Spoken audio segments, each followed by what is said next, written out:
Welcome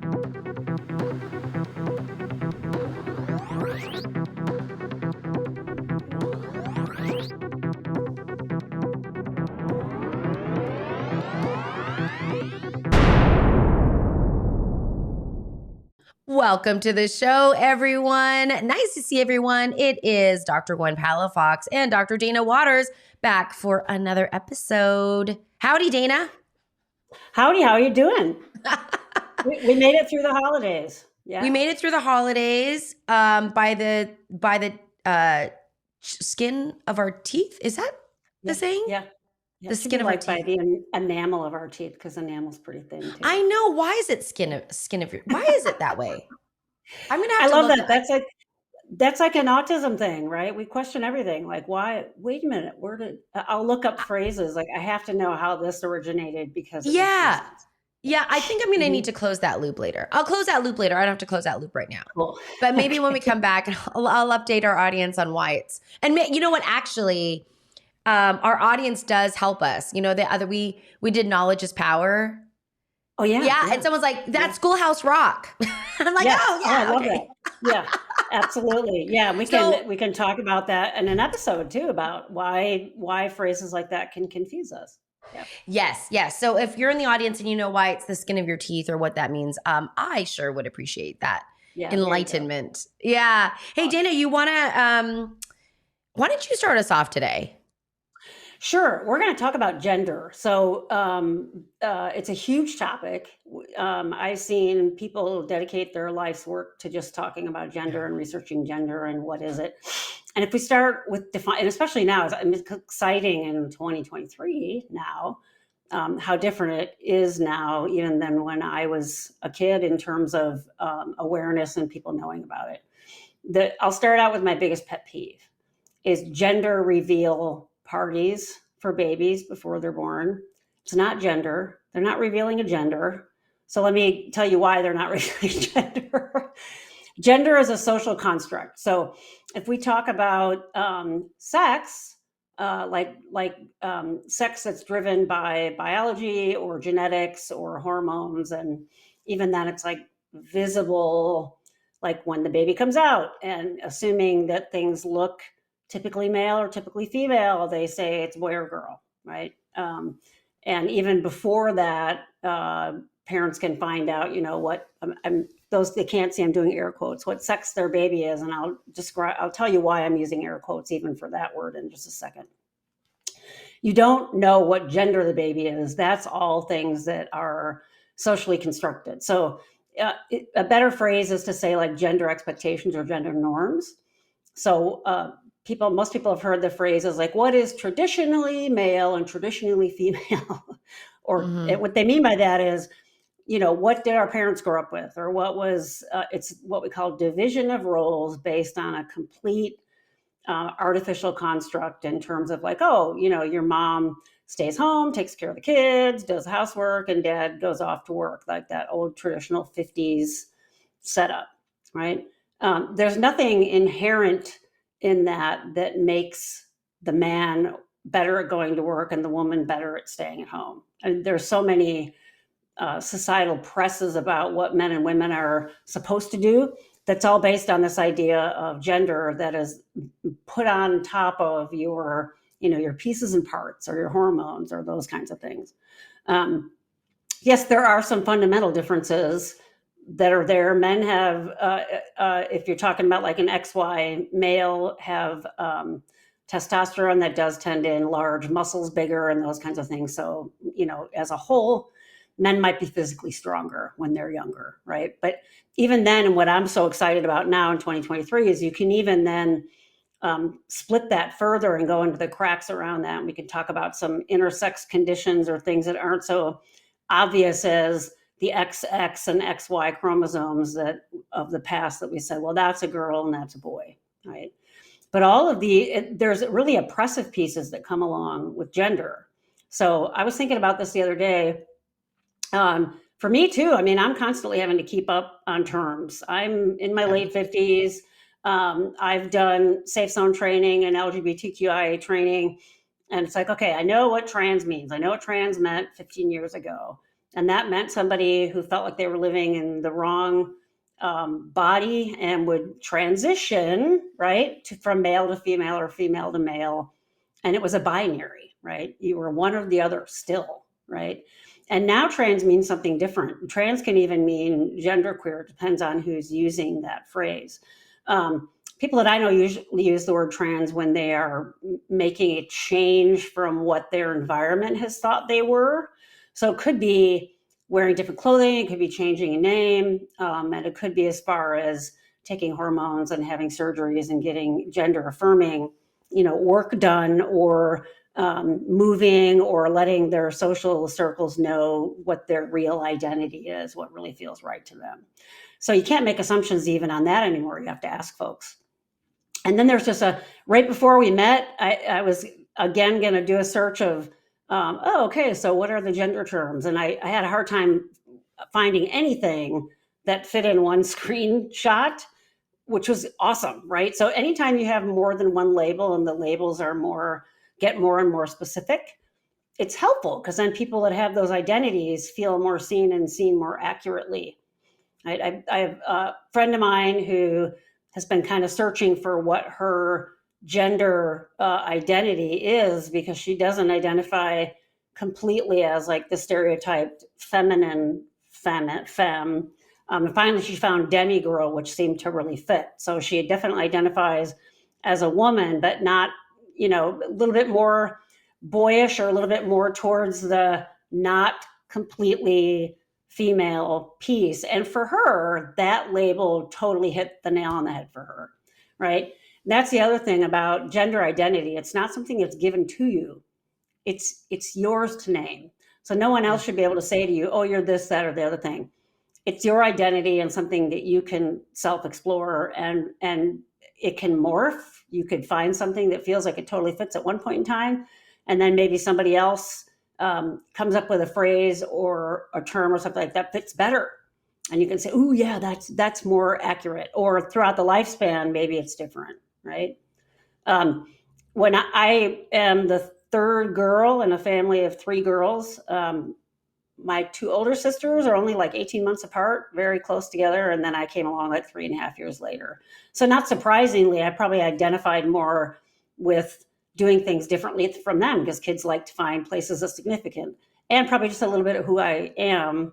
I like to do things with my dad. I like to work with tools and do that kind of stuff. And when I was really little, it never made sense to me that little boys got to run around with nothing on top when they were at the beach, and why did girls have to wear bathing suits and cover on top when there was nothing there, right? So when we were around public, my mom and dad would let me not have a shirt on, right? And then it gets to a certain point, and I remember having memories of, it's so stupid what girls have to do. It didn't make sense to me. And later, when I started developing, I never really liked dresses. I'd wear them sometimes, but I found out now it's a sensory thing. But looking back, when I was first really having those memories again, I was like, oh my God, was I trans? Did I want to be a boy? And it's complicated, right? So for me, it was about liking to play sports, which were typically boy things. Girls couldn't play Little League then, which I was devastated by. I wanted to do that. I liked the clothing, boys' clothing more, right? But in hindsight, it doesn't mean I wanted to be a boy. Whereas for someone else, that may have been the case, right? So it's not as nice and neat as, oh, the parents, we're going to say what gender you are, and we're going to have this pink or blue cake, and we're going to say what gender you are. And even sex isn't as cut and dried as we used to think. So now when a baby's born, we say a sex assigned at birth. It's based on external viewable genitalia, which isn't always indicative of what's going on genetically, and isn't always indicative of what's even going on chemically or hormonally. Those intersex conditions can show up later and so on.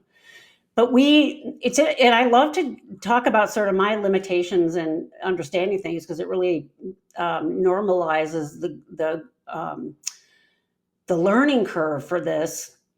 Is when I first started being told by people that I would talk to you about this, they're like, the gender binary is a complete construct and there's no need for it whatsoever.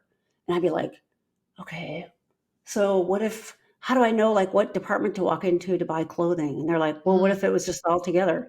The whole bathroom thing. I was about to say bathrooms would be a good Yeah, example. in Europe, it's totally normal to have bathrooms that aren't even labeled. You just use the bathroom. And if you need a stall to go, you use a stall. And if you don't need a stall or want to use a stall, you don't use a stall. And it's become so political, right? It's become this, there's so much power and privilege tied up in identifying as male and identifying as female. So that comes in as well, right? And it gets really sticky in terms of people understanding you or accepting you, or not using a binary, right? The whole thing with they, them, and then, 20 years ago, the press back was, oh, well, that's not grammatically correct. Like, you're really going to suppress a person's gender identity because you don't like reading the word they, them instead of he, she? Let's go back further and talk about how books were written and the default was he. They never used she. They just always spoke to it as you didn't know, it was just the default was he, which seems ridiculous now. So gender is an identity. It should be a self-ascribed identity. And what we tend to see, and the reason we're talking about this today, is in neurodiverse folks, we tend to see non-binary and less ascribing to the traditional gender, male, female, than we do in the neurotypical population. It's like, it's way higher. I pulled up this percent map that I have from the guy Autistic Not Weird. He's online. He's awesome. He's got great stuff. And he'd done a bunch of research a year ago. I think I've mentioned this in here before. It was about 17,000 people, I think, were in the sample, both caregivers and or neurotypical folks that knew autistic folks, and then autistic folks themselves. And he said, what is your gender? And the response of not male or female was almost 17%, which is way above what you would see in the neurotypical population, which is going to be, probably 8% at the most. So other than male or female. And the younger you go, the more you see that show up. And the reason for that is younger folks are growing up in a different world and they're being allowed to use these labels. It didn't mean these things didn't exist before. It just means there were no terms for them before, right? And then a lot of people, when I'm talking about gender, will ask about, wasn't that the same thing as sexual orientation? And I'll say, no, it's not. So if you're talking about whether you're gay, straight, bi, polyamorous, whatever it is, we also tend to see a higher incidence of that in autistic folks as well. And this one's even sort of crazier to look at, crazier in a good way when I say crazy. That asking about sexuality, only about 35% of people identified as heterosexual. The rest were non-heterosexual, which that's the highest percent I've ever seen. So you're talking like 65% of autistic folks don't identify with heterosexuality. It's something else, right? And I know I'm talking a lot, and we'll have a conversation in a second here, but I go all the way back to that idea of when I was a kid and, I don't want to wear a shirt at the beach. This is stupid. Or something, we were talking before we started, or no, we did, it was during the tape, like, what does skin of your teeth mean? I think autistic folks we get in the cracks more and we're constantly asking why? And so if something just doesn't make sense to us, we're not going to kind of take it hook, line, and sinker. We're like, well, wait, what's the scoop? And want to get a clearer, better label or definition of it.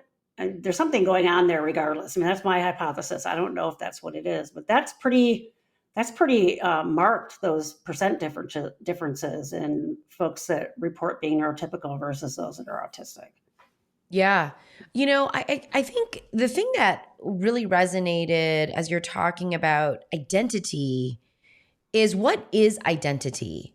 And I think as psychologists, we think about identity as your sense of self, right? Like, what are the characteristics in which you use to define who you are. I mean, it's very anti-labelism in many ways. So this is really interesting, right? Because we've got this kind of rub where we don't want to use labels, but yet we have a label for everything today. Yeah. Right? Which I think is Right. like a really fascinating kind of dichotomy or just place that we're at, you know? Yep. And that your sense of self is highly and heavily influenced by your context, your culture, and the society at the time. So as I think about what is totally easy, like native for like my 15-year-old, gender and sexual identity are wide open. Like, and actually most, I feel, of like this generation, they really don't identify as heterosexual. Like, it's really interesting to me to see like, oh no, like we're not kind of locked in to this idea of this. You know, and so the idea that the identity is, I guess in my mind, it's like, who is it for? Who is a reveal party for? Or who is this, what is X, who is X, like, what is that action about? And I think in parenting so often, especially as our kids age and create and define who they are separate from us. Right? Yeah. Right. How do we allow the space for our children to breathe themselves versus a parent's unintentional, sometimes it's intentional, but I think a lot of times it's unintentional assignment and comfort at like their own pressures with the discomfort of whatever they're facing, right? Of what they grew up with. And what was the norm for them. And it's like, oh my God, what's going to happen if I don't have that label on my kid? You know, they're going to be bullied more, which some of that's true, but I do think that's changing quite a bit. Yeah. And don't you think, like, Dana, I hear that a lot. Like, I hear from the parents that I work with a lot of times, my child already has such a hard time being neurodivergent. Oh, now we want to add, you know, gay to this. Now they're going to be even more of a pariah. I mean, like, literally that's where that's the process we have to uncover. That's the process we have to unpack, because if you go back to go back to that identity piece you're talking about, if you force someone into something that doesn't fit them, that will cause more damage than the worry you have. I mean, but those are all things that you have to educate folks about. That, you know, you and I, it's like we live and breathe this stuff, so we get it. But most people don't, and I haven't been a human parent, so I'm not going to say I understand the fear around that. But other than that, I could think I would probably be scared too. But getting information lets you understand that, and then we see these backlashes, right? So we see things like southern states in the United States starting to outlaw various things and not letting certain things happen, and really reeling back trans rights. We had a thing in the States here where one of our state legislatures reinstated a dress code for the women that are in those state House and Senate in Missouri. I'm going to pick on Missouri a little bit. Can't wear anything off the shoulder anymore. So can't wear like a tank top or a dress like a sundress that has the shoulders exposed at all. And it's like, it's shocking, because it's not just a rewind of things, but it's a oppressive rewind of things. And I would bet you any amount of money that what's at the core of that is, oh, well, you're distracting the men. And then my head explodes, right? So this idea of oppression and social norms around what we tie up in sex or gender is so damaging as it is out there in the world. And then if you add on top of that to a kid that you can't be who you really are, that's going to make it worse, right? Yeah. I mean, I think suppression of your authentic self will inevitably lead to suffering. No matter what that, right? No matter if you're like, oh, I mean, you know, I really wanted to be a chef, but my parents made me be a lawyer. I don't know. I mean, it could be something as simple, you know, that's not very simple, but the reality is this is such a nuanced, complicated Yeah. thing. Yeah. Yeah. And Dana, like my mind goes back to competence. Like you and I have spoken about believing that people are competent. And sometimes I believe that we don't do this with children. Yeah. Yeah. Like I believe you're competent to understand this or to grasp this. Obviously, our job as adults is to offer things in a developmentally appropriate way. Sure. Okay. Yeah. But when we don't believe that children can understand certain things and then we just, take it completely out. I think that's a really interesting, like that censorship. That's a really interesting thing. Yeah. It's like such a tangent. And of course, like I maybe I watched a lot of TV and I always go back to TV, but this is what I loved Mr. Rogers for. Oh yeah. Yeah. I know he was really ahead of his time. Yeah. He was like talking about emotions, big ones. Yeah. Anger. Yeah. He was talking about anger on television. He was talking about divorce. Yeah. On television. During that time where those things were not spoken about. Actually, they were like dirty. It was dirty. Yep. Yep. And I just believed that, and he did it in such an appropriate way, through visits and interviews and puppets and music and art and exploration.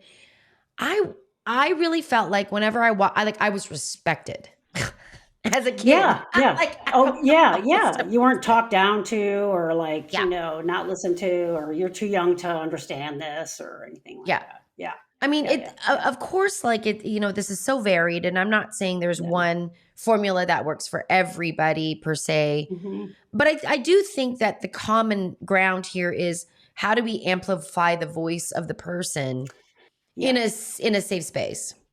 And knowing that, like, if you're mentioning with kids and even somewhat as adults, although it's not as accelerated in adults, things are going to be fluid. They're going to be changing as that kids continue to develop.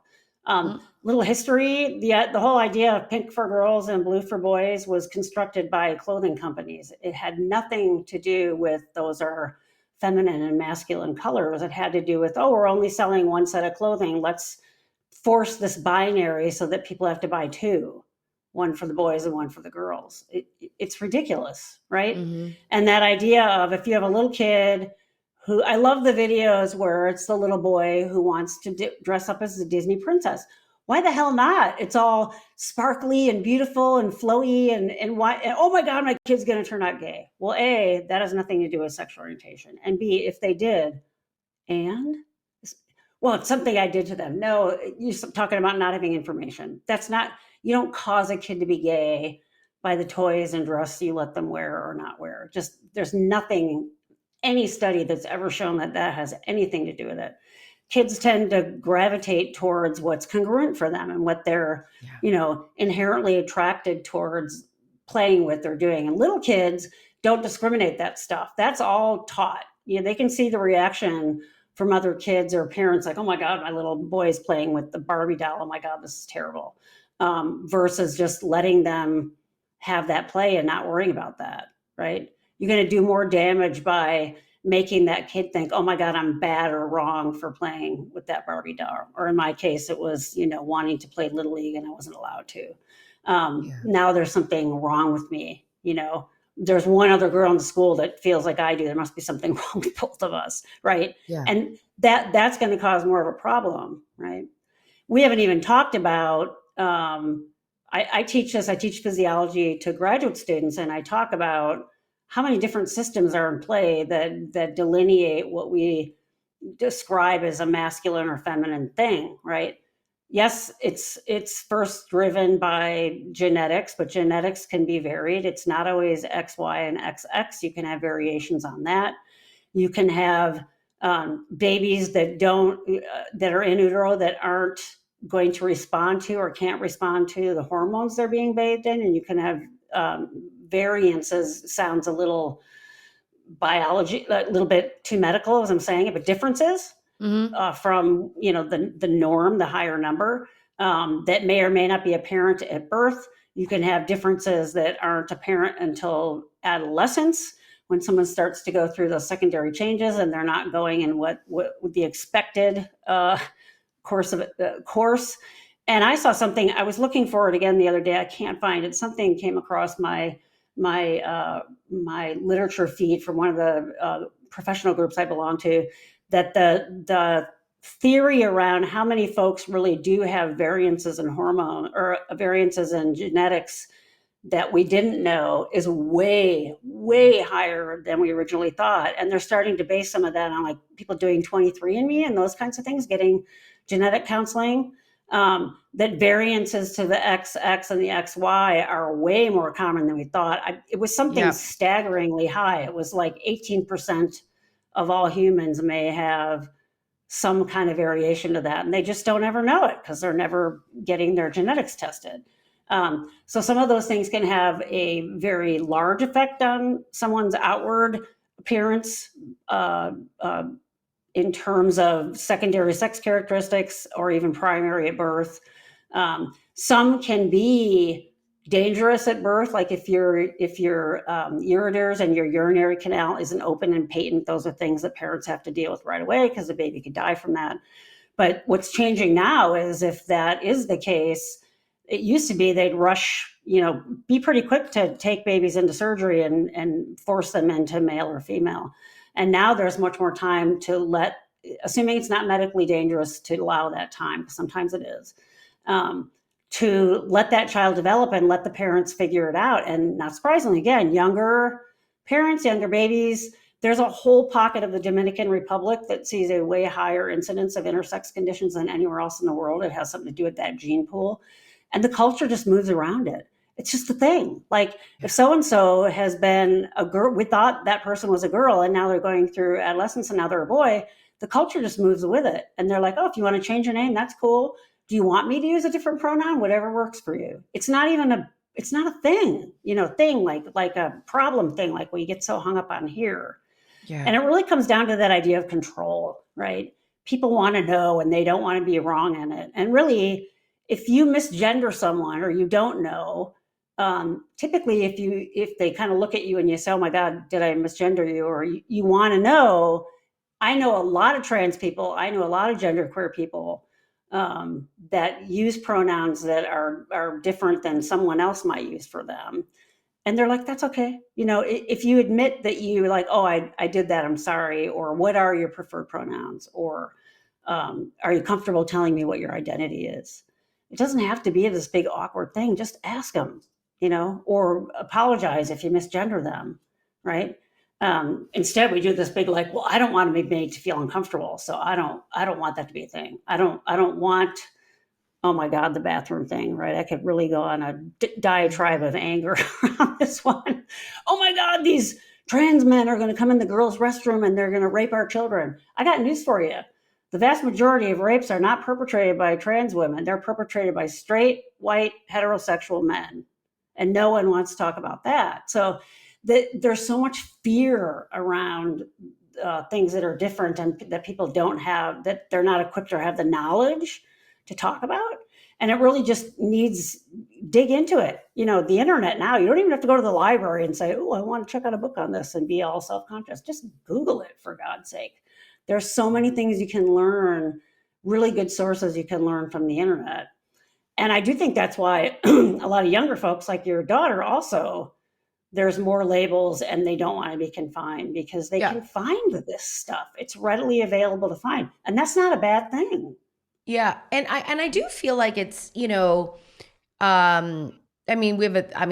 a benefit of, I'm in California. So, the culture here is a little bit different than maybe some other states. And it reminds me of like technology, do you remember, Dana, like people, like it was like you're an alien, a native, or an immigrant, like a native, right, like technological native or immigrant. Yeah, right. And I feel like they're they're coming into this, like they're natives. That's why I like at this, right? They're growing up with it, back in the day in graduate school, wasn't the concept, and this really helped me with my framework of actually how to think about someone. And I really feel like in psychology, we're taught theories of how to think about different parts of of the human, right? Right. Psychologically, anyway, speaking. And then we understand ourselves. And then we understand right? But we used to say, and I don't know if we do this anymore, Dana, you know more better than I, but biopsychosocial, right? Yeah. There's a biopsychosocial concept of there's biology, there's our psychological like traits and our internal private things, and the social context in which we're in. While that might be old, because like I'm older and I haven't been in graduate school. That's still It's taught, still and that's what right. I teach. Yeah. It still makes sense to have Yeah. this piece. And so I think the issue is also the way in which we think about the world and others and ourselves.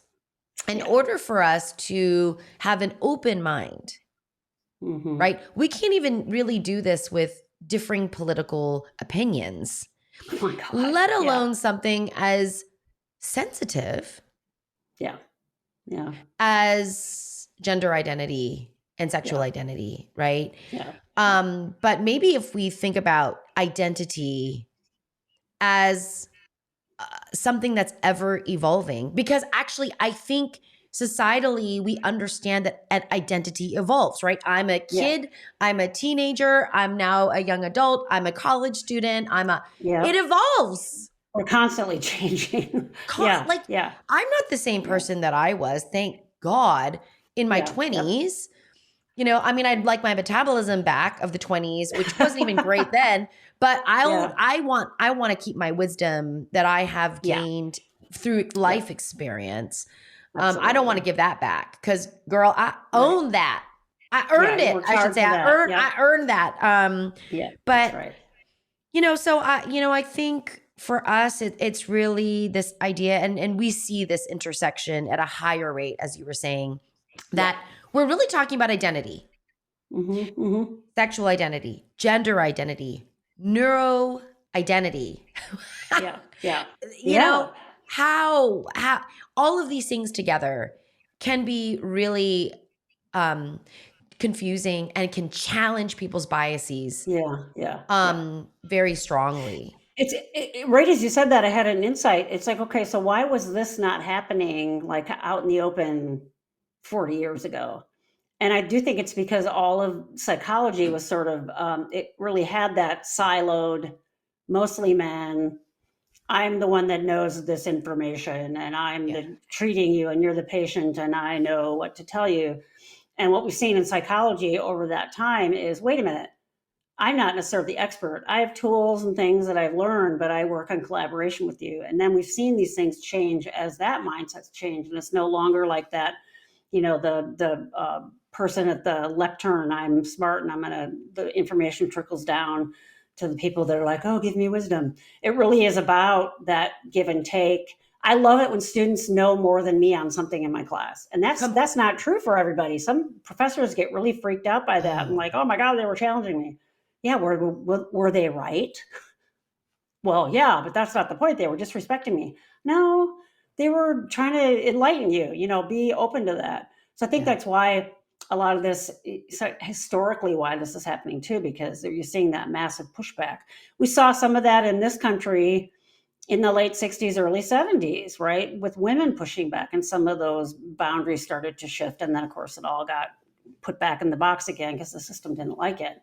And we're just in a massive time of upheaval about it, which is good because then change can happen. And that information shouldn't belong to the expert. It should belong to the person. Your identity, again, to bring us full circle, is about how you identify what you say it is, not what someone else says you are. Yeah. Right. Yeah. Yeah. And I know it's really scary for parents when kids are going through this, but it's also a different world than it was. And you're always going to help anybody in your life, whether they're a child or not, where you see that person in their stated identity, right? It bothers me still that my dad will send me mail saying Miss Dana Waters. It's like, but my sister, who's a vet, he sends the mail to her and it says doctor. And I'm like, really? So everything, all those little things, all those identity variables, when you're not seen in that, it feels crappy. So any identity variable that someone's telling you about, you're gonna pump them up and make them feel seen if you take the time and take the moment to learn that and get it right. And that's the same thing with little kids, right? Your little boy isn't going to turn into a serial killer if you let him play with a Barbie. I promise. Unless he was already going to be a serial killer, and then that had nothing to do with it. That's a whole nother, yeah, exactly. Yeah, mm-hmm. And I mean, I think, Dana, there's such a challenge here because, and I hate for us to go back to self-awareness again, because we always go back there, but there does require some self-awareness and then advocacy on one person's part. Obviously, don't advocate in a place that's unsafe. Right. Don't do that. And willingness to change your mindset. Yes. Yeah. Yes. Yeah. And that goes for everyone involved in the context or in that ecosystem, right? That habitat. Yeah. But the other, I think the other piece is find your people. I was just going to say that. I read your mind. Yeah. Find your people. Like, we do this anyway. My friends, I have some very core group of friends that I've kept since high school, but my friends have shifted because I had a kid, right? Who I'm close to, like we all we have kids around the same age, right? Like, or they're doing the same kinds of things, or we have, but find your people. And so if you do have that little boy who's, liking Barbie, and I heard Barbie is like a little bit more representative of like a real body. Yeah. Anyway, then maybe find a group, a parent group or something that's just more open.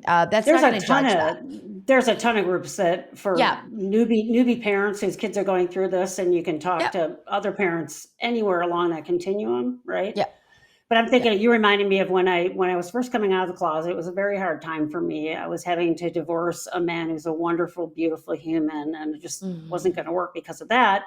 And I was trying to find my peeps. And I finally found a softball league to join. It was a gay softball league. And I was so nervous the first day I went to meet people because they had already started the season. I'm like, I don't know anybody. And then I'm walking to the field where they had told me to go. And I saw another game playing, and there was a guy out, a man, very strong, muscular, hairy-legged man with a cheerleader outfit on. And I instantly relaxed, and I'm like, this is my people. Yeah. I just felt like, here they are. I finally found them. Right. Right. And that was exactly my experience. It was just like, you're one of us. It's all good. And the sense of community is what kept me here in that time of despair. So it really is really important for you to find, if you're a parent, those are struggles that I've never had. And so you're going to have more to talk about with someone who's got a kid your age than me. And that just makes sense. Yes. I needed to be around parents who were not having a sprinkles, ponies, and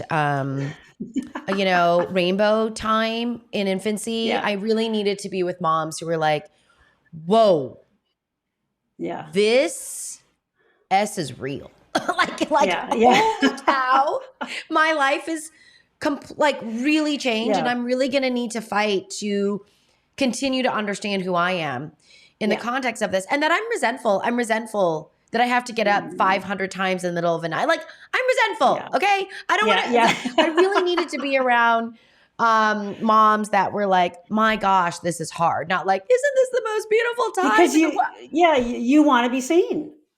That's I wanted to drop seen. Yeah. You want to be. Sorry. It's the same reason why we came this close to getting a puppy again. And we're like, no, because we're like that whole thing in the middle of the night. But so I told, but all of us want to be recognized by someone who can go, oh God, I've been there, or I'm going through that too. And I thought it was just me. We want to be validated by people who know that experience. Yeah. So it's a human condition. It's Anyway, not too much to ask. yeah. Well, all right, everyone. Thanks for joining us today. We will catch you in the next episode. Bye, everybody.